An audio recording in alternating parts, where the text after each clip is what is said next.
सरकार के एक गलत फैसले की वजह से किस प्रकार से प्राथमिक स्तर की शिक्षक भर्ती के लिए बीएड और बीटीसी अभ्यर्थी एक दूसरे के आमने सामने आ चुके हैं पूरे देश भर में।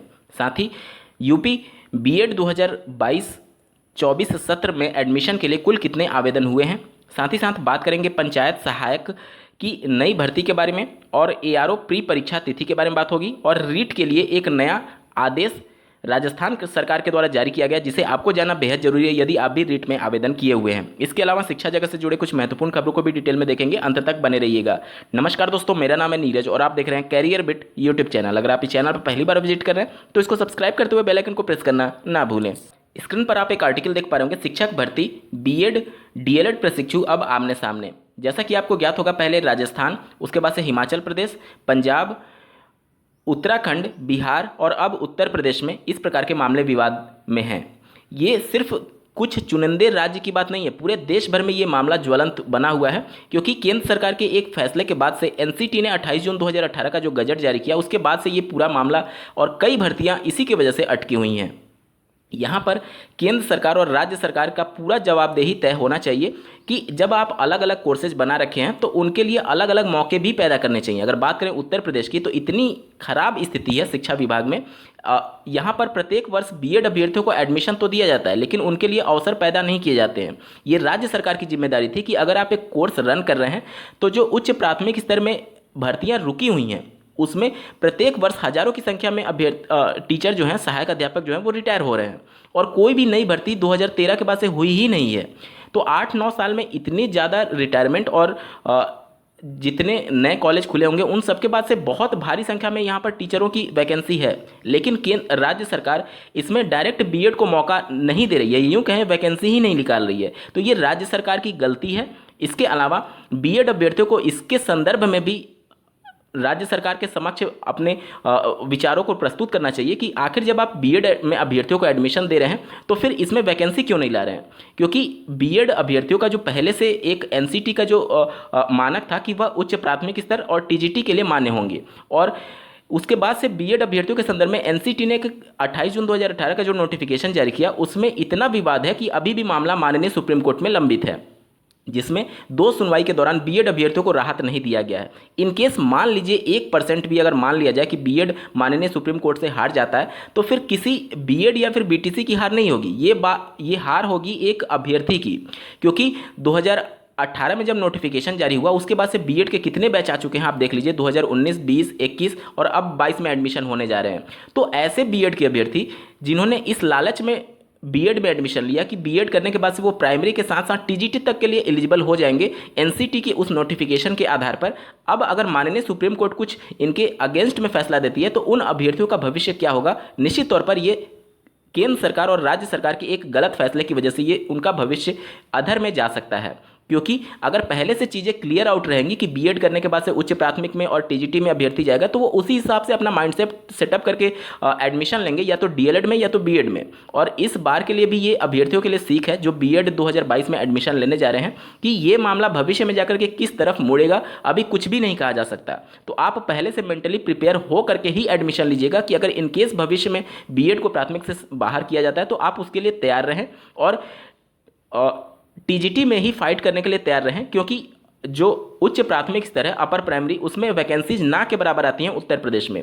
तो कुछ चीज़ें हैं जिस पर स्ट्रॉन्ग डिसीजन लेकर के सरकार इस पूरे विवाद को समाप्त कर सकती है। राष्ट्रीय शिक्षा नीति 2020 में निश्चित तौर पर यह मेंशन किया गया है कि बीएड ही एकमात्र कोर्स होगा 2030 के बाद शिक्षक बनने के लिए, लेकिन उसमें पाठ्यक्रम में लगातार बदलाव किए जा रहे हैं और उस समय के 2030 के बाद का जो बीएड होगा उसमें ब्रिज कोर्स करने की आवश्यकता नहीं होगी। अभी जो ब्रिज कोर्स करना पड़ रहा है इसी वजह से करना पड़ रहा है कि बीएड जो कोर्स है वो डीएलएड के समकक्ष नहीं है, जिसकी परिभाषा माननीय जोधपुर हाईकोर्ट ने बिल्कुल सटीक तौर पर दिया था कि बीएड डीएलएड से एक तरीके से उच्च कोर्स नहीं माना जा सकता, मतलब उससे बड़ा कोर्स नहीं माना जा सकता क्योंकि उसके समकक्ष आने के लिए उसको 6 माह का अलग से ब्रिज कोर्स करना पड़ रहा है।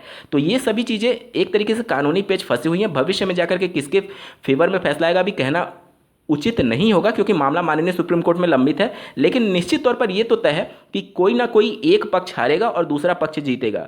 एक सरकार की फैसले की वजह से 4-4 बैच जो बीएड के एडमिशन ले चुके हैं, अगर बीएड के खिलाफ फैसला आता है तो निश्चित तौर पर उनका भविष्य अधर में लटक सकता है। इसी मामले की सुनवाई करते हुए माननीय इलाहाबाद हाईकोर्ट ने 12 मई 2022 को यूपी टेट 2021 जिसका रिजल्ट 25 फरवरी 2022 को घोषित किया गया था, उसका रिजल्ट प्रिंट करके वितरित करने पर रोक लगा दिया है, क्योंकि मामला अभी विचाराधीन है और माननीय कोर्ट ने टिप्पणी किया कि जब तक कोई अंतरिम रूप से फैसला नहीं आ जाता तब तक यूपी टेट के रिजल्ट प्रिंट करने और वितरित करने पर रोक लगी रहेगी। उत्तर प्रदेश में बीएड सत्र 2022-24 में एडमिशन के लिए आवेदन लिए जा रहे हैं, जिसमें बीएड का क्रेज देखने को बन रहा है। आप स्क्रीन पर आर्टिकल देख पा रहे होंगे। बीएड प्रवेश परीक्षा के लिए 5,36,000 अभ्यर्थियों ने आवेदन किया है। लगातार प्रत्येक वर्ष बीएड में एडमिशन दिए जा रहे हैं, लेकिन शिक्षक भर्ती का दूर दूर तक पता नहीं है। बहुत से अभ्यर्थियों का कमेंट आता है कि डीएलएड में एडमिशन कब होगा। देखिए, डीएलएड के संदर्भ में अभी कुछ भी स्थिति स्पष्ट नहीं है। सचिव परीक्षा नियामक प्राधिकारी कार्यालय, जो कि डीएलएड में एडमिशन लेने के लिए पूरी प्रक्रिया प्रारंभ करते हैं, उनके द्वारा शासन के पास प्रस्ताव भेजा गया है। जब तक अनुमति नहीं मिलेगी तब तक डीएलएड का नया बैच स्टार्ट नहीं होगा। बढ़ते हैं अगली खबर की तरफ। अगर आपने रीट 2022 में आवेदन किया है तो आपके लिए एक महत्वपूर्ण खबर यहाँ पर विज्ञप्ति के रूप में जारी की गई है। आप स्क्रीन पर देख पा रहे होंगे। आवेदकों को आवेदन पत्र में ऑनलाइन सुधार हेतु दिनांक 23 मई 2022 प्रातः 10 बजे से 25 मई 2022 रात्रि के 12 बजे तक एक अवसर दिया जाएगा। अभ्यर्थी अपने आवेदन में नाम, पिता का नाम, माता का नाम, जन्म दिनांक, परीक्षा स्तर, फोटो, हस्ताक्षर, मोबाइल नंबर में संशोधन नहीं कर पाएंगे, किंतु उक्त के अतिरिक्त आवेदन पत्र में भरी गई शेष सभी प्रविष्टियों में केवल एक बार संशोधन कर सकेंगे। संशोधन की प्रक्रिया निर्देश 22 मई को प्रातः 12 बजे रीट की वेबसाइट पर जारी कर दिया जाएगा। उत्तर प्रदेश की वर्तमान सरकार के द्वारा अपने पिछले कार्यकाल में जो पंचायत सहायकों की भर्ती की गई थी, उसमें हजारों की संख्या में पंचायत सहायक अपनी नौकरी छोड़ रहे हैं, क्योंकि अच्छे अवसर और जो ये पंचायत सहायक की भर्ती थी वो संविदा के आधार पर थी और इसमें सैलरी भी मात्र 7,000 दी जा रही थी। तो इन्हीं सब की वजह से हजारों की संख्या में अभ्यर्थी जो अपना पद छोड़ रहे हैं, उसकी वजह से एक बार फिर से इस पर भर्ती होने के आसार दिख रहे हैं। आप स्क्रीन पर आर्टिकल देख पा रहे होंगे। लगभग 2783 पदों पर भर्ती हो सकती है, जो कि पद रिक्त हुए हैं अभ्यर्थियों के द्वारा रिजाइन देने के बाद से। उत्तर प्रदेश में एआरओ प्री परीक्षा 10 जुलाई को आयोजित होगी। आप स्क्रीन पर इसके संदर्भ में आर्टिकल देख पा रहे होंगे। सहायक अभियोजन अधिकारी यानी कि एआरओ की प्री परीक्षा के लिए उत्तर प्रदेश लोक सेवा आयोग ने तिथि घोषित कर दी है। यह परीक्षा 10 जुलाई को प्रयागराज और लखनऊ में कराई जाएगी। इसके लिए अभी आवेदन पत्र लिए जा रहे हैं। एआरओ के 44 पदों के लिए लोक सेवा आयोग के पिछले महीने विज्ञापन जारी किया गया था। 21 मई तक ऑनलाइन आवेदन लिए जाने हैं। इसमें 21 से 40 आयु वर्ग के विधि स्नातक अभ्यर्थी ही आवेदन कर सकते हैं। आज के वीडियो में बस इतना ही। ऐसे ही महत्वपूर्ण अपडेट के लिए इस चैनल को सब्सक्राइब करना ना भूलें। इस वीडियो को देखने के लिए आपका बहुत बहुत धन्यवाद। भगवान करे आपका दिन शुभ हो।